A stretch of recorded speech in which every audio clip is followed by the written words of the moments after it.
Alright, welcome back to the Hodge Factor, episode 6, and we have a great show planned for today. We've got a great headline news, we got a great history bunch, we got Carlos is back, he's back again for another one that he's talking about, and we got question of the week. Cannot wait, so let's jump right into the headline news. Obamagate, that is the headline news. President Trump says that Obamagate might even be bigger than Watergate. We'll have to see about that if that's true, but Obamagate came up when former President Obama and Joe Biden were both found to be involved in the Michael Flynn case.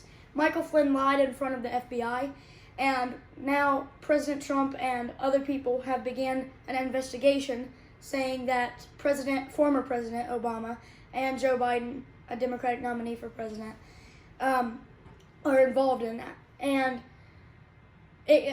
okay, so the Democrats just got done doing their own little investigation on Trump, because what Obamagate is that they set up like a Russian scheme for President Trump to be involved in. So they made it look like President Trump was involved in working with the Russians.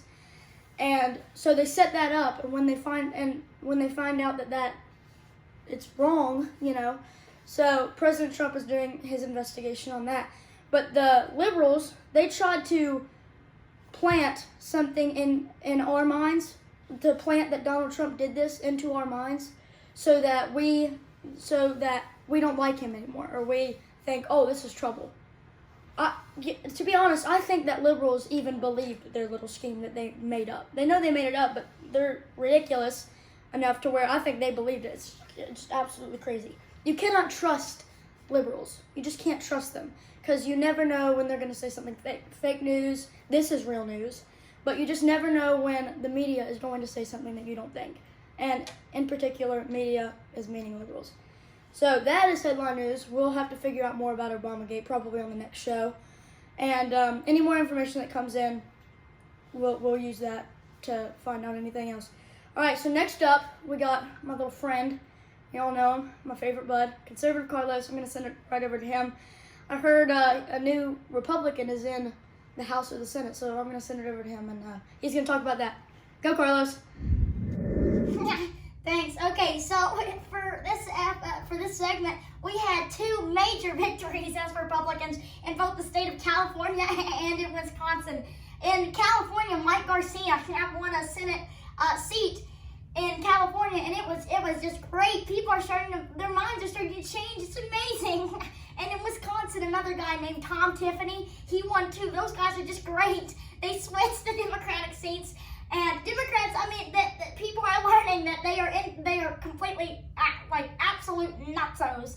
I'm awesome. I'm super smart. You can obviously tell I'm the best. But liberals are just the worst.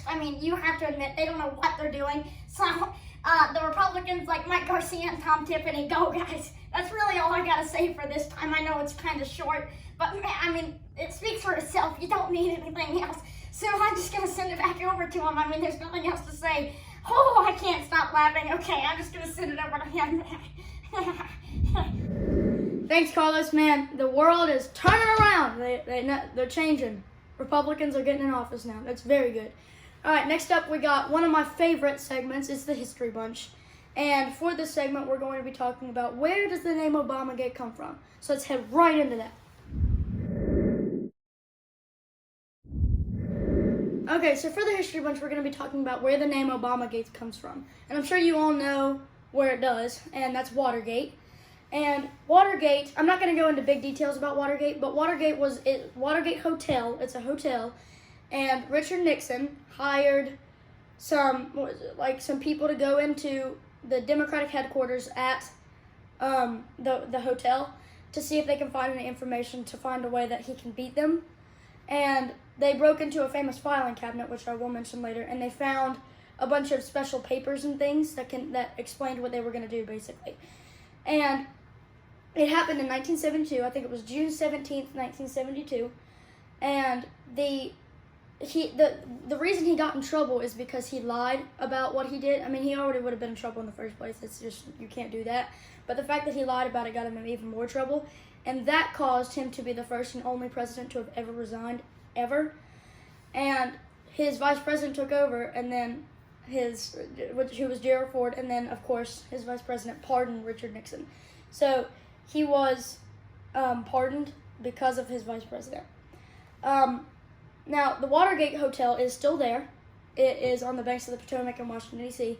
And that filing cabinet that they actually broke into, that's there in the Smithsonian in Washington D.C. as well. And I've seen that before, and you can too. It's just in the Smithsonian. It's really cool. So that's why we name scandals like that. They end with gate now because of Watergate. That's where we got it from. So Obamagate comes from Watergate because they both end in gate. So that's the story of Watergate. That's how Obamagate got named that. It came from Watergate and the gate there. So next up, another one of my favorite segments, we got question of the day. So let's head right into that.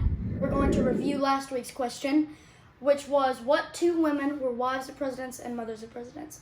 Two people got both of them right. It was my Nana Cheryl Patrick and Jason Francis. They both guessed Abigail Adams and Barbara Bush. Some of them said one, some of them said the other, but if you got one of them, that's still credit. My parents do let me see the comments, so thank you so much for commenting on my thing. It really does mean a lot. So thank you for that. And now we can head right into this week's question. So the question is, here we go. The question is, how many presidents died on July 4th and who were they? How many presidents died on July 4th and who were they? Let me know in the comments, and if you get it right, it's the same prize as always, a very expensive high five. So that's this week's Hodge Factor episode. I hope you tune in next week. It'll be a good one. I know it will. So I'm going to say goodbye. So goodbye.